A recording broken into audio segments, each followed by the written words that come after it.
Pernah nggak sih kalian ngerasa stuck kayak setiap hari ngelakuin hal yang sama dengan rutinitas yang itu-itu aja? Bangun tidur, terus sekolah atau ke kampus, ngerjain tugas, scroll medsos, main, tidur, dan diulangi lagi keesokan harinya. Pokoknya siklusnya gitu-gitu aja. Atau pernah nggak dalam kondisi dimana kita kepikiran buat coba hal baru? Kayak pengen gabung di klub atau organisasi, ikut lomba, kepanitiaan, magang, part-time sambil kuliah misalnya.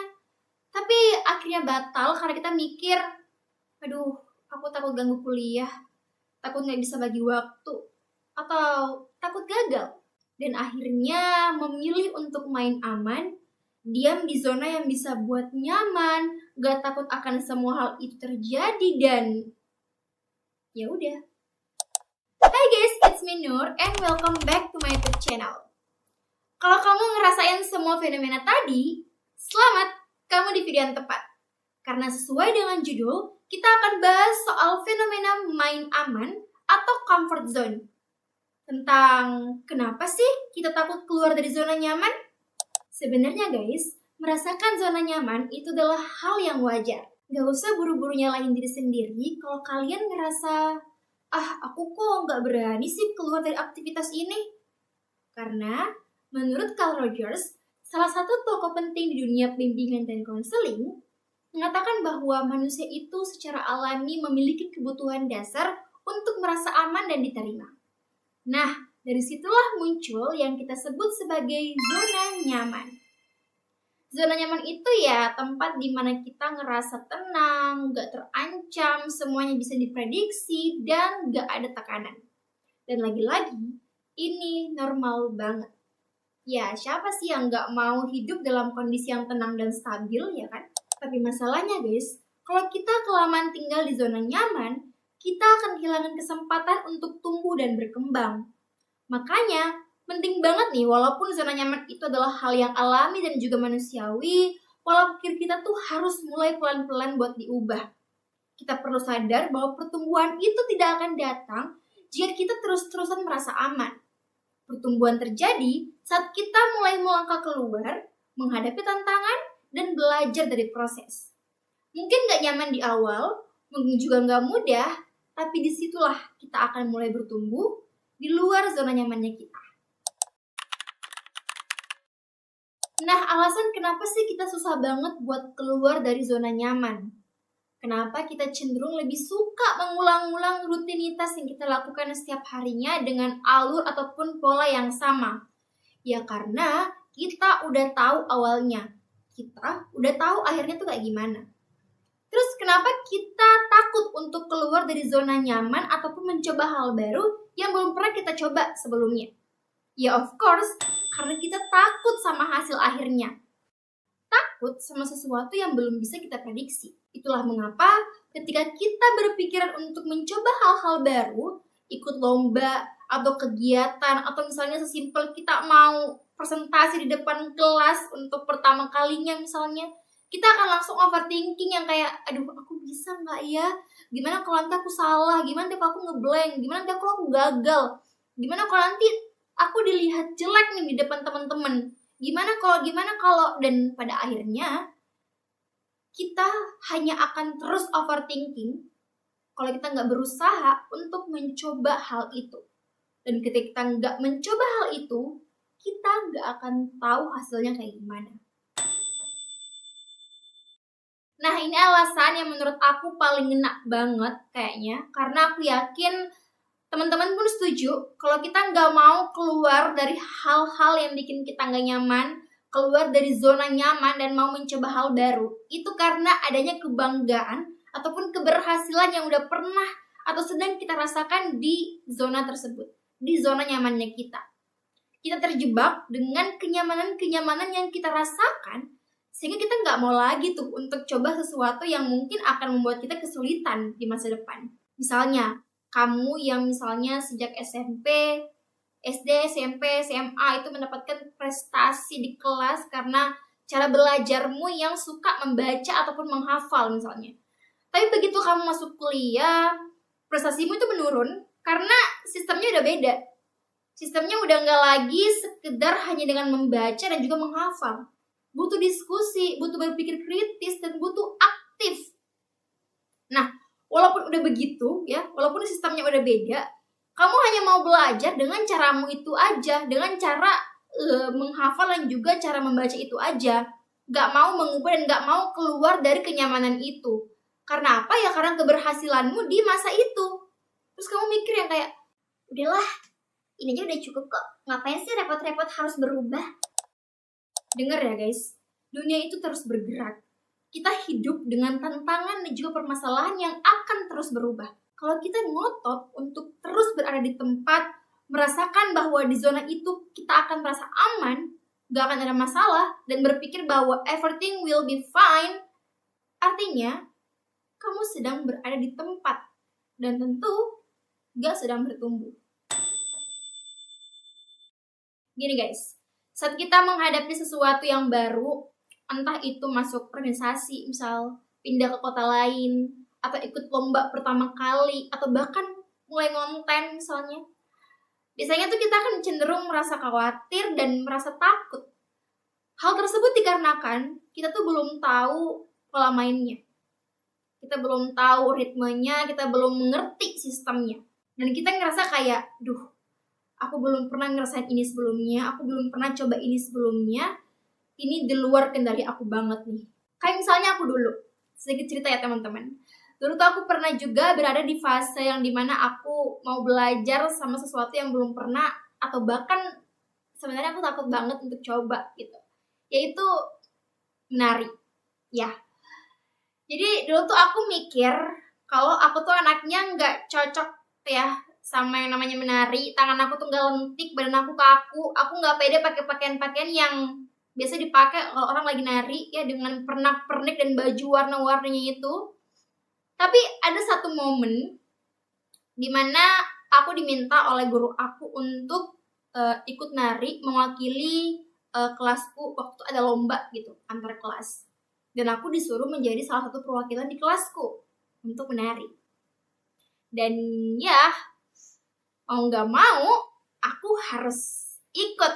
Dan seperti yang kalian perkirakan ataupun bayangkan, aku awalnya nervous banget, aku takut, aku nggak pede, pokoknya semua pikiran-pikiran itu muncul dan berkecamuk di benakku. Aku yang berpikir, ini bukan Nur banget lagi, dan ini tuh di luar kemampuan aku, ini di luar kendali aku. Dan sebenarnya guys, manusia itu pada dasarnya emang suka sama hal-hal yang bisa dikontrol doang. Kita pengen bisa nebak apa yang akan terjadi, dan emang suka sama sesuatu yang bisa dikendaliin. Kita suka sama sesuatu yang kita udah terbiasa dengan hal itu, karena sesuatu itu udah pasti mudah gitu kan. Namun justru rasa nyaman akan hal-hal yang udah kita terbiasa ya, atau udah mudah lah untuk dijalaninya, itu justru kadang menjebak. Kenapa? Karena ketika sewaktu-waktu kita mendapatkan tantangan ataupun masalah, kita yang udah terbiasa merasakan hal-hal yang mudah, merasakan hal-hal yang nyaman, yang bisa kita kontrol doang, itu akan merasa kewalahan untuk menghadapi tantangan ataupun masalah itu. Dan pada akhirnya, banyak dari kita yang memilih mundur daripada mencoba untuk menjalaninya. Cara pertama menurut aku adalah dengan ubah pola pikirnya dulu. Karena semuanya itu berawal dari pola pikir kita, teman-teman. Coba ubah pola pikir kita yang suka bilang ke diri sendiri, nanti kalau aku gagal gimana ya? Kalau orang lihat aku jelek gimana ya? Nah, coba deh ubah pola pikir kita yang seperti itu. Karena bagaimana caranya kita mau keluar dari zona nyaman untuk berubah menjadi lebih baik kalau kita aja masih suka underestimate dengan diri kita sendiri? Percayalah guys, kalau perubahan itu emang gak mudah. Selalu ada pahit manis yang akan terjadi yang biasa kita sebut dengan proses. Coba tanamkan di dalam pikiran kita ya, kalau gagal adalah bagian dari proses. Dan untuk keluar dari zona nyaman itu, kita butuh yang namanya proses. Dalam dunia bimbingan dan konseling sendiri, khususnya pada pendekatan humanistik yang dikembangkan oleh Carl Rogers, ada konsep yang dikenal dengan keterbukaan terhadap pengalaman. Ini adalah salah satu ciri orang yang berpikir fleksibel, orang yang bisa mengatur ataupun mengubah pola berpikirnya.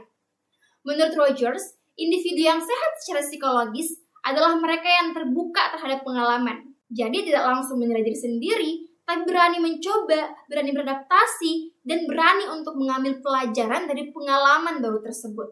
Sehingga saat kita gagal dalam sesuatu, jangan langsung mikir, aku emang gagal sih, aku emang gak bisa. Tapi coba deh, tanyain ke diri sendiri, apa yang bisa aku dapetin ya dari pelajaran ini? Apakah ada cara lain yang bisa aku coba? Atau saat kamu dapat kritikan misalnya, coba untuk dengarkan dulu dengan berpikir terbuka. Siapa tahu, itu justru masukan yang bisa membuat kamu lebih baik. Intinya, jangan terlalu kaku guys. Coba untuk terus belajar, mengatur dan mengubah pola berpikir kita agar lebih fleksibel. Sehingga dengan begitu, kita akan lebih mudah beradaptasi, lebih berani mencoba hal baru, dan tentu aja lebih cepat berkembang.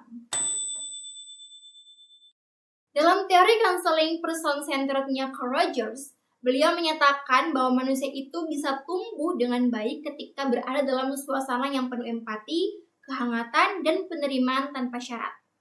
Artinya adalah, kita akan lebih mudah untuk bertumbuh di lingkungan yang mendukung, yang mendorong kita bahkan cenderung memaksa kita untuk terus mencoba hal baru atau bahkan tantangan baru. Jadi, carilah lingkungan mendukung itu teman-teman. Bisa lingkungan keluarga atau bahkan lingkungan pertemanan. Misalnya, kita jadi sering berolahraga karena kita punya teman yang memang hobi berolahraga, yang suka ngajakin kita gitu, ya kan? Atau kita punya teman yang misalnya dia suka ikut volunteer, kajian, ataupun organisasi. Terus diajakin untuk gabung di organisasi ataupun volunteer itu. Yang dimana itu bisa memperluas relasi dan kesempatan kita buat maju.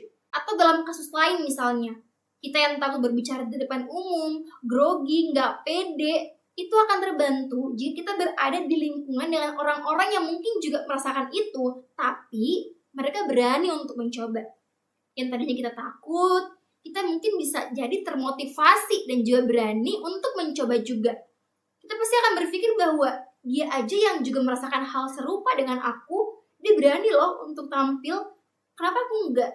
Aku mau coba juga Nah, dengan lingkungan yang mendukung ini, kita nggak hanya akan lebih berani, tapi juga akan merasa lebih dipahami dan nggak sendirian dalam proses berkembang.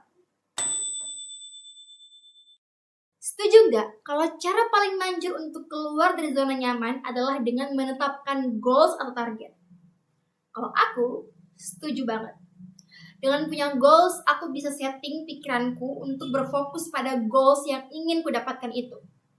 Dengan punya goals atau impian, kita jadi punya alasan kenapa kita harus terus mencoba hal baru, kenapa kita harus bangkit dari rasa malas, dan kenapa kita perlu berani untuk keluar dari rutinitas yang gitu-gitu aja. Karena menurut teori goal setting dari Lucky dan Latham, manusia akan lebih termotivasi ketika memiliki target yang spesifik dan menantang. Namun masih bisa dicapai tentunya. Misalnya, kamu yang pengen punya goals IPK 3,9, keterima beasiswa dan magang, atau pengen jadi ketua organisasi misalnya. Nah, dari situ kamu akan jadi lebih terdorong tuh untuk belajar lebih giat lagi, belajar lebih keras lagi, ikut pelatihan, dan membiasakan untuk berani tampil di depan umum. Nah, hal-hal ini yang mungkin awalnya bikin kamu gak nyaman, tapi karena kamu punya tujuan yang besar untuk mendapatkan itu, kamu akan jadi terdorong untuk terus melakukan itu. Nah, terus gimana caranya dong Kak kita bisa buat ataupun setting goal itu? Nah, tenang aja guys. Kita nggak perlu langsung ke goals yang besar kok. Mulai aja dari yang kecil dulu. Mulai dari menulis tujuan-tujuan ataupun target kita dari yang kecil dulu. Kalau aku biasanya itu nulis di buku ataupun di aplikasi digital juga. Mungkin kalian punya notes di aplikasi yang ada di HP kalian. Kalian bisa tulis di situ. Nah, kalau aku itu caranya menetapkan goalsku tiap semester. Jadi hitungan itu per 6 bulan. Tapi kalau kalian mau memperkecil jangka waktunya juga boleh banget. Misalnya hitungan per minggu atau hitungan per bulan. Nah, misalnya kalian bisa tulis di settingan goal kalian dengan cara misalnya oke, aku mau bulan ini aktif di satu organisasi dan memegang jabatan ini misalnya. Atau goalku di bulan ini itu mau ikut satu lomba yang bisa ngembangin skillku. Atau apapun itu. Selanjutnya, buat daftar tujuan untuk jangka pendek maupun jangka panjang. Lalu pecahkan jadi langkah-langkah kecil agar mudah untuk dijangkau. Nah, tulis apa aja hal yang bisa juga menjadi penghambat untuk kita bisa segera mencapai tujuan tersebut, dan juga kita bisa eliminasi akan hal itu. Dan juga hal-hal yang perlu kita lakukan untuk memudahkan kita mendapatkan goals itu tentunya. Nah, dengan menetapkan goals ataupun tujuan, itu bukan hanya membuat hidup kita lebih jelas arahnya, tapi juga membuat kita nggak akan betah berlama-lama di zona nyaman. Karena kita sadar, di luar sana, itu ada potensi besar yang kita bisa capai kalau kita berani untuk keluar dan juga melangkah maju. Oke guys, sekian video untuk kali ini. Jangan lupa subscribe, like, dan komen. Kalau teman-teman juga punya hal yang ingin dibahas di video selanjutnya atau ingin diceritain, boleh banget juga untuk tulis di kolom komentar atau DM aku di Instagram di @nurwimes. Oke?